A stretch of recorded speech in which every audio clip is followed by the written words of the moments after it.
Hello दोस्तों, मैं मनोज कुमार।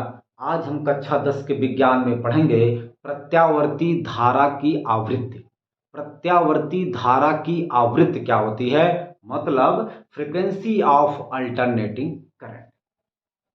और ये जो है हो सकता है कि आपसे यूपी बोर्ड की परीक्षा में पूछ ले कि प्रत्यावर्ती धारा की आवृत्ति का मात्रक क्या होता है और इसका डिफा मतलब इसका जो है परिभाषा बताइए, इसको आप डिफाइन करिए। तो देखा जाए, हमने आपको बताया था कि जब कुंडली एक चक्कर लगा लेती है तो एक चक्कर लगाने में ना वह प्रत्यावर्ती धारा 2 बार शून्य होती है और 2 बार अधिकतम होती है। तो 1 सेकंड में कुंडली जितनी बार घूम जाती है तो कुंडली के घूमने की संख्या को ही, कुंडली के चक्करों की संख्या को ही प्रत्यावर्ती धारा की आवृत्ति कहते हैं। 1 सेकंड में कुंडली जितना चक्कर लगा लेती है उन्हीं कुंडली के चक्करों की संख्या को ही प्रत्यावर्ती धारा की आवृत्ति कहते हैं। आइए हम लोग जो है इसे एक छोटे से ग्राफ से समझते हैं कि वास्तव में ये कैसे जो है क्या होता है देखा जाए। मान लीजिए कि यह हमारा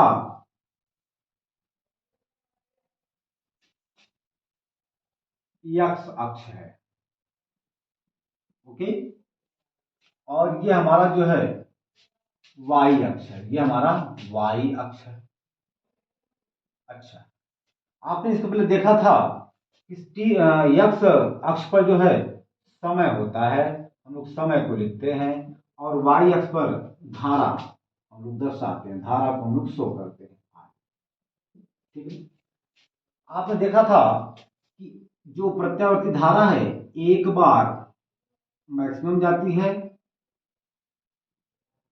एक बार मैक्सिमम जाती है, एक बार जीरो हो जाती है, फिर उससे कम, फिर जीरो, फिर उससे ज्यादा, ऐसे चलती है, ऐसे चलती है।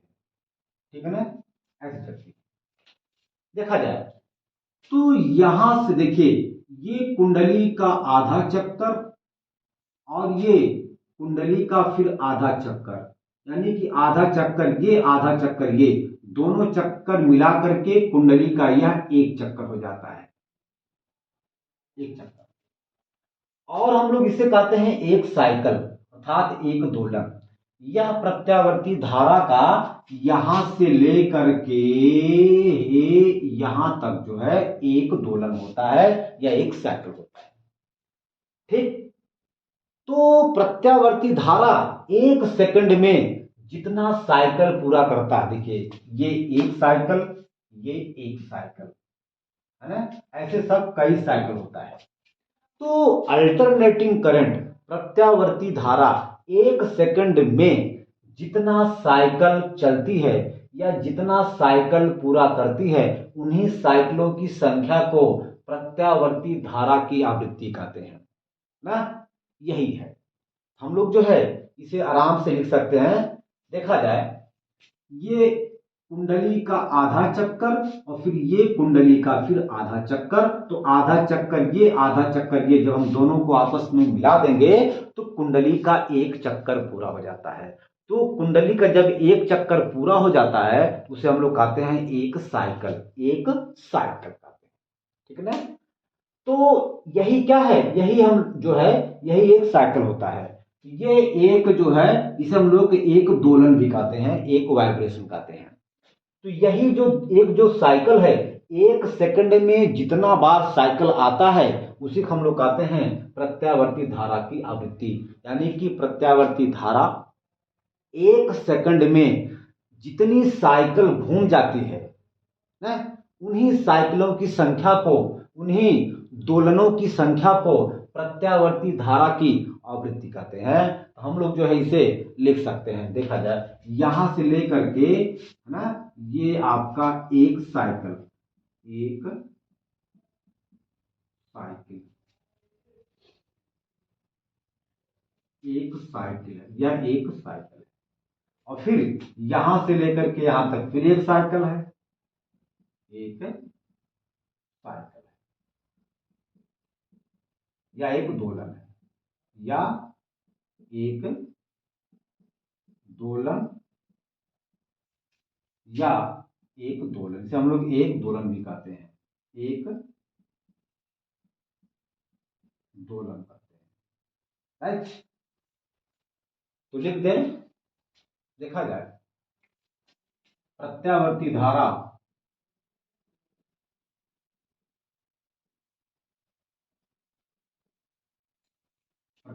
धारा एक सेकंड में, एक सेकंड में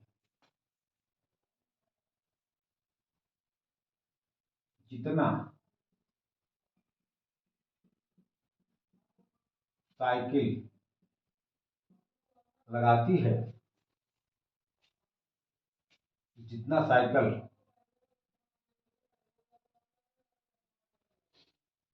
पूरी करती है, पूरी करती है,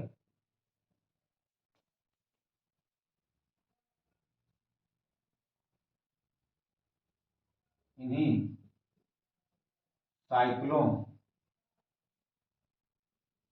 की संख्या को,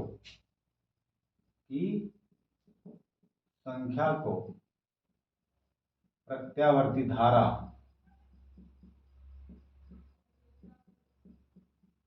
की आवृत्ति कहते हैं, आवृत्ति कहते हैं, राइट।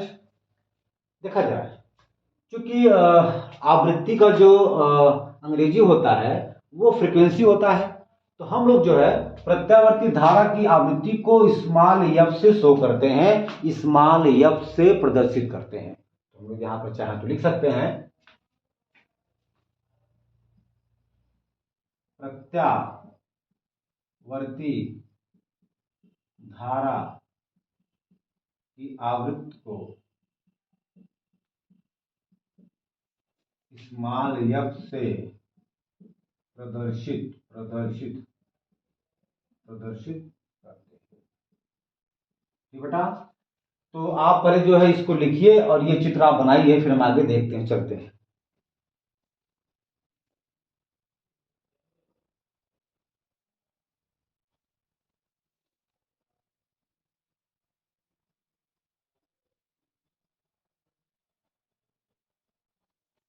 हो गया?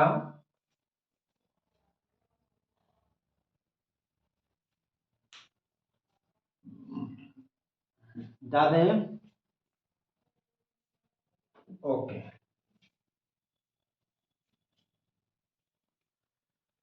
देखिए आवृत्ति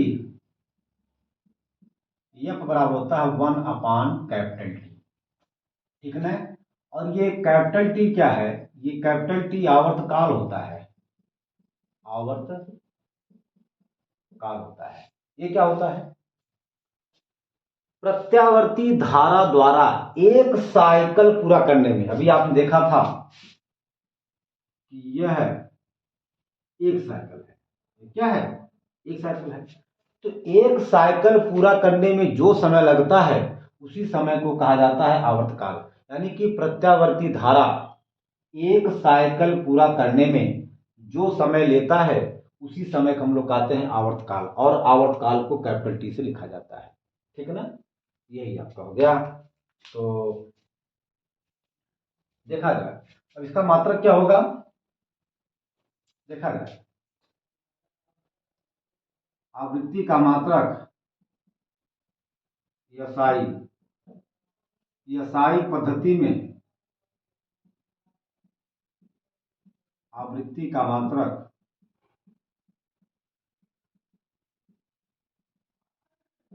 साइकिल प्रति सेकंड, साइकिल प्रति सेकंड होता है। देखिए साइकिल प्रति सेकंड को, साइकिल प्रति सेकंड को हर्ट्ज भी कहते हैं, हर्ट्ज। साइकिल प्रति सेकंड को हर्ट्ज भी कहते हैं। देखा जाए, लिखेंगे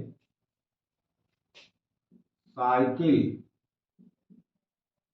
प्रति सेकंड को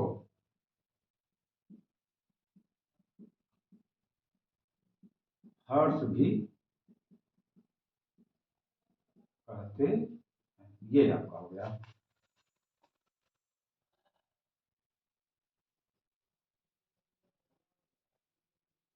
ठीक है ना, यही है, जितना जो है हाई स्कूल में पर्याप्त है।